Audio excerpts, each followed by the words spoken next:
Salut à tous, c'est Vizy Comics Co. Aujourd'hui, on va parler de tous mes achats du mois. Donc, comme pour tout mon mois de janvier, tout ce que j'ai pu dépenser. Dans cette vidéo, vous allez voir, il n'y a pas beaucoup de comics. J'en suis désolé, c'est vrai que le comics, ça coûte un peu cher.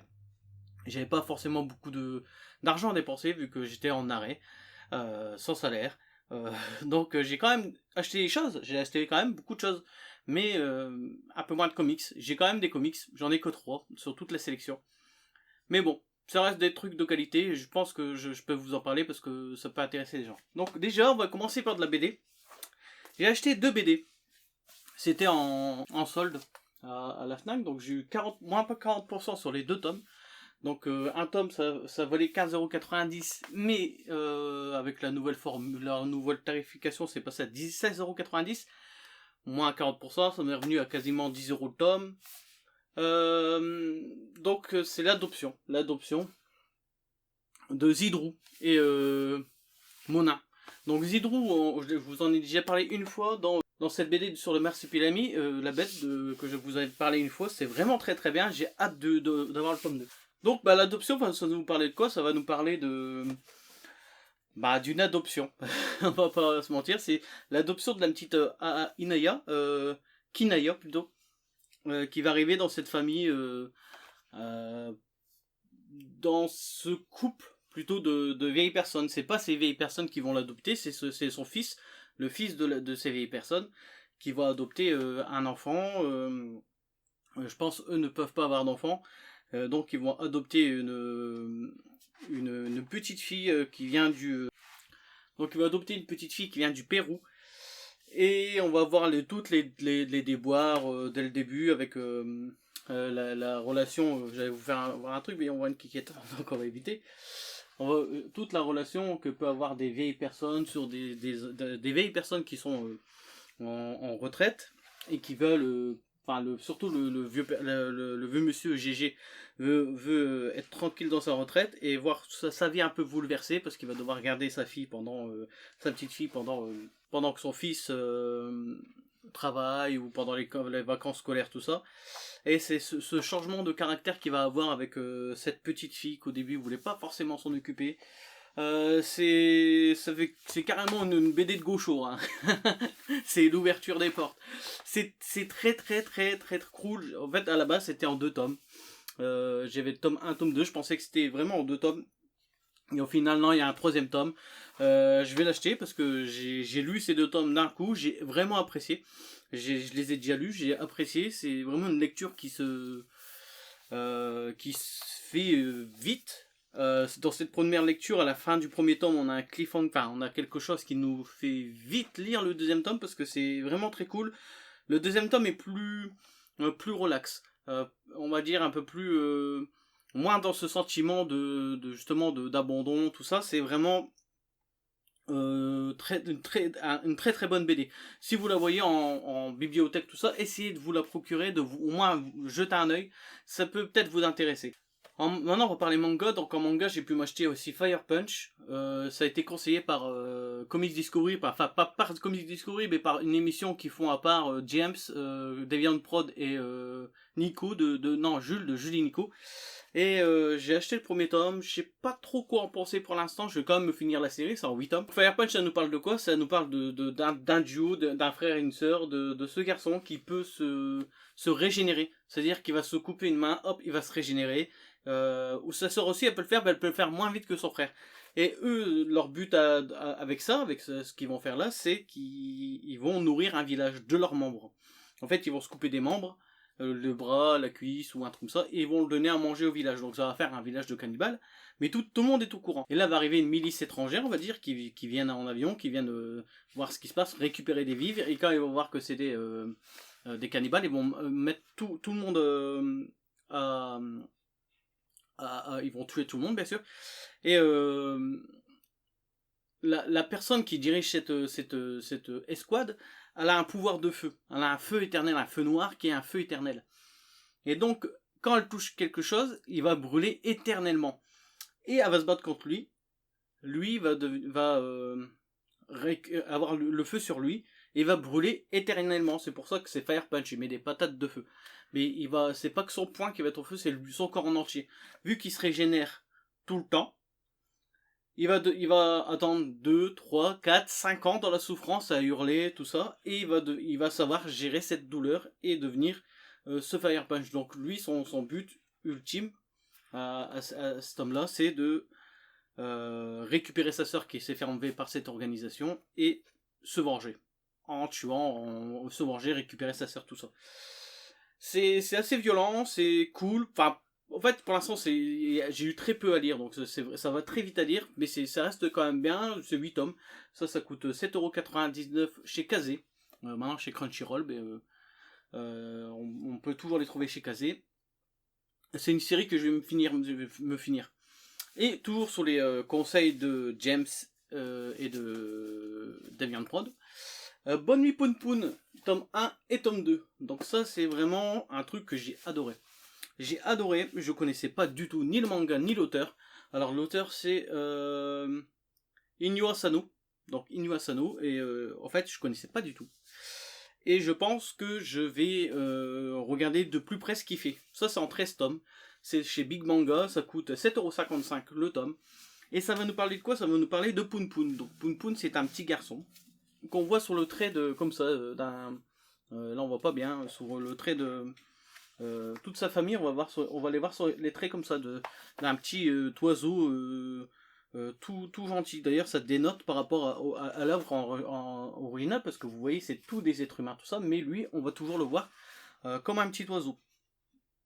Et c'est un petit garçon qui est ultra introverti. Il parle pas beaucoup, il y a quand même une bande d'amis, mais il parle pas beaucoup, il a du mal à s'exprimer. Il travaille bien en cours, tout ça, il n'y a pas de souci, mais il y a vraiment du mal dans la vie, à s'exprimer dans tout ça. En fait, il a comme un mal-être, ce garçon. Son père, au début du manga, va nous expliquer que son père, il est... c'est pas qu'il est tout le temps violent, mais en tout cas il boit beaucoup. Et le jour de match de baseball, c'est le seul jour où son père est clean et va être cool. Donc, à chaque fois, il va avoir toujours des tensions dans sa famille, entre lui, sa mère et son père. Un jour, ça va déraper. Il va retrouver sa mère dans le salon, avec son père. Et son père lui dit, c'est pas moi qui l'ai frappé. Il y a des cambrioleurs qui sont venus et qui l'ont frappé. Sa mère est dirigée à l'hôpital, elle a un traumatisme crânien, elle reste quelques temps dans le coma. Et il y a son oncle qui va venir s'occuper de ce garçon. Donc son père part en prison, ou en garde à vue. Son oncle arrive dans s'occuper de ce petit garçon. Et c'est un peu enfin, déjà l'ambiance familiale est déjà pesante. Mais en plus de ça, la fille qu'il aime de tout son cœur, qu'il aimait, va dans une autre école. Donc il va se retrouver tout seul à gérer cette situation. Et la fille qu'il aimait, en fait, c'était une fille il l'aimait juste parce qu'une fois, lui a dit... elle était en train de bully un garçon, quoi, carrément de le raqueter ou de le tabasser. Et elle dit, hey, tu répètes pas tout ça, on sera amis. Et juste pour ça, il a été amoureux d'elle. Quelque temps après cette fille parte, il y a une autre fille qui arrive, et il va tomber follement amoureux d'elle. Et ça va être ce début de relation entre lui très introverti et cette fille un peu plus jouasse, qui a aussi des soucis familiaux. En fait, ça va énormément parler de problèmes familiaux. C'est vraiment pas à mettre entre toutes les mains. C'est vraiment un seinen, c'est vraiment connoté en tout cas seinen. C'est pas spécialement violent, c'est plus de la violence psychique et morale. C'est un fleuve, en fait c'est un fleuve de vie, une tranche de vie on appelle ça. Hein. Et j'ai adoré, franchement j'ai adoré. Il y a ça, c'est en 13 tomes, je pense que je vais bientôt me les finir parce que j'ai les 2 tomes, je les ai lus, je les ai dévorés en une seule fois, c'est très bon. Et Inu Asano, je connaissais pas spécialement et je pense que je vais me lire, à voir ce qu'il a fait d'autre et me lire ce qu'il a fait d'autre parce que c'est vraiment quelque chose de cool.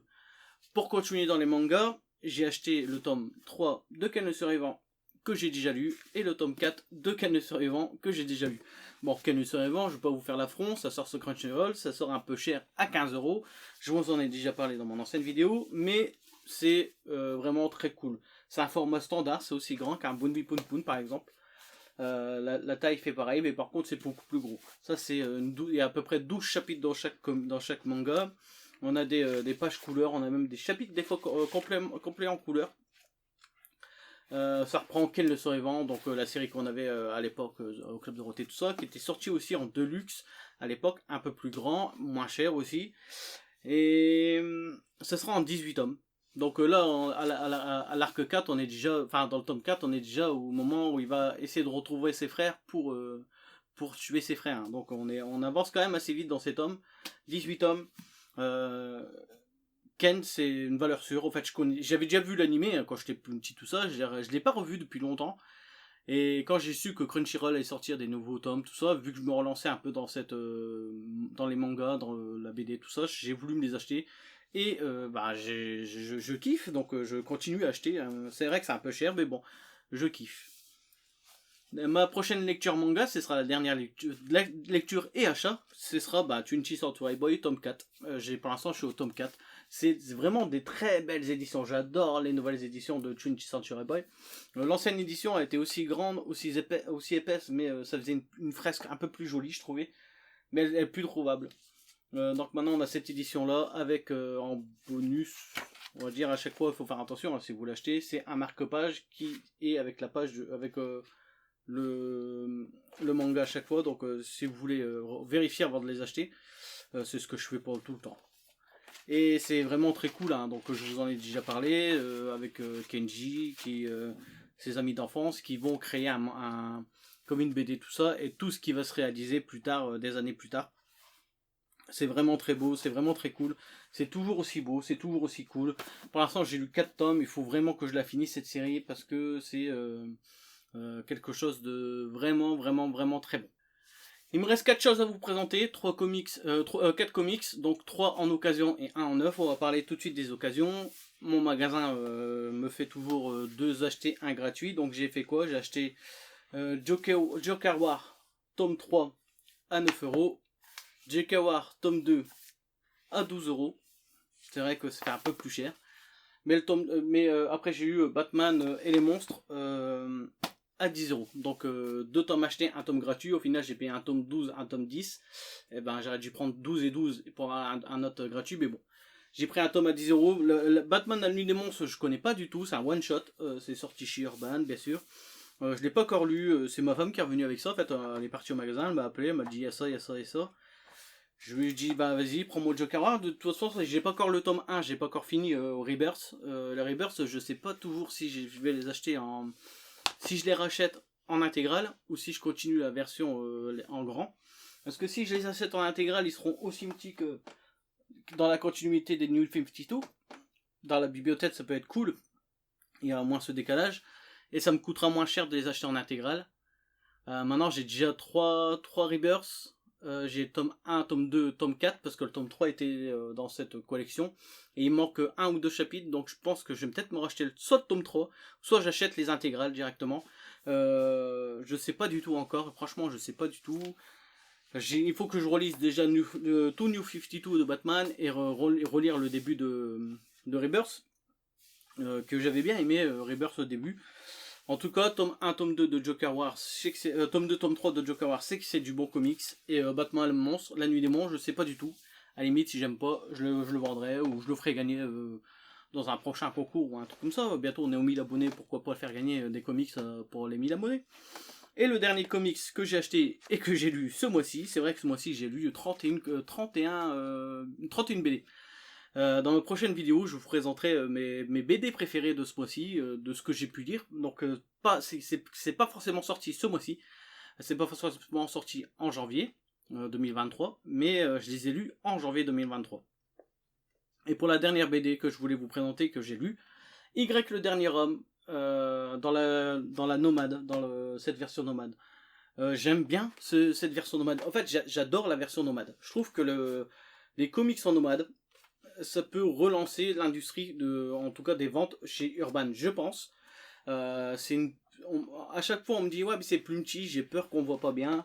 Les textes se voient très bien. C'est vrai que sur des plus grandes planches, c'est plus agréable. Mais ça à 35€ ou à 25€ dans des grandes intégrales ou à 7,90€ dans les petits, je préfère prendre des petits en souple. Ça se lit vachement bien. Et j'ai vraiment apprécié. Donc, avec le dernier homme, je connaissais pas du tout. Je me suis lancé, j'ai juste acheté le premier tome. et c'est comme Fable, j'ai juste acheté le tome 1 et le tome 2, et là il faut que je me chope le tome 3, et ça je vais m'acheter le tome 2 parce que j'ai vraiment bien aimé. Ça va nous raconter quoi, Y le dernier homme? Ça va nous raconter que le chromosome Y, donc le chromosome homme, disparaît complètement de la Terre, de l'univers, de la Terre. Il va nous retrouver qu'un seul homme et un macaque, un chimpanzé. Et ce sera notre héros, Yurik, et son chimpanzé, Esperluette.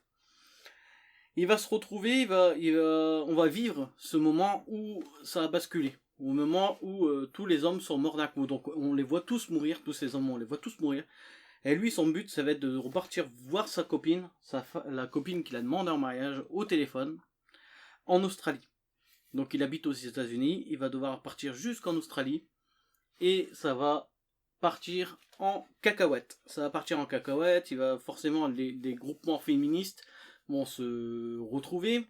Toutes les femmes ne sont pas contre les hommes, mais il y a des groupements Amazon ultra féministes qui pensent que les hommes ont été le mal complet sur cette terre, donc ils veulent vraiment tuer le dernier homme qui existe sur cette terre.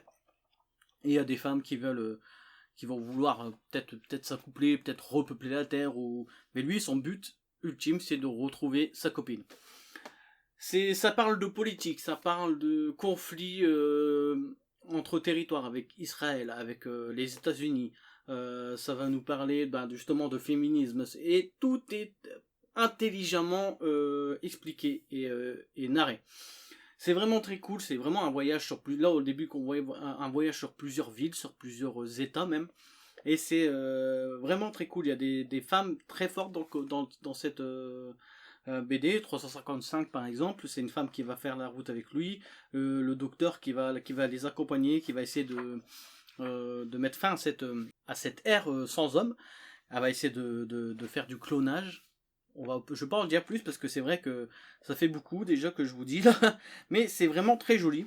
Au dessin on retrouve Pia Guerrera, je connaissais pas du tout, c'est une Canadienne, c'est une Canadienne qui dessine ça, et au scénario bien sûr Brian Kevogan, je connaissais pas du tout.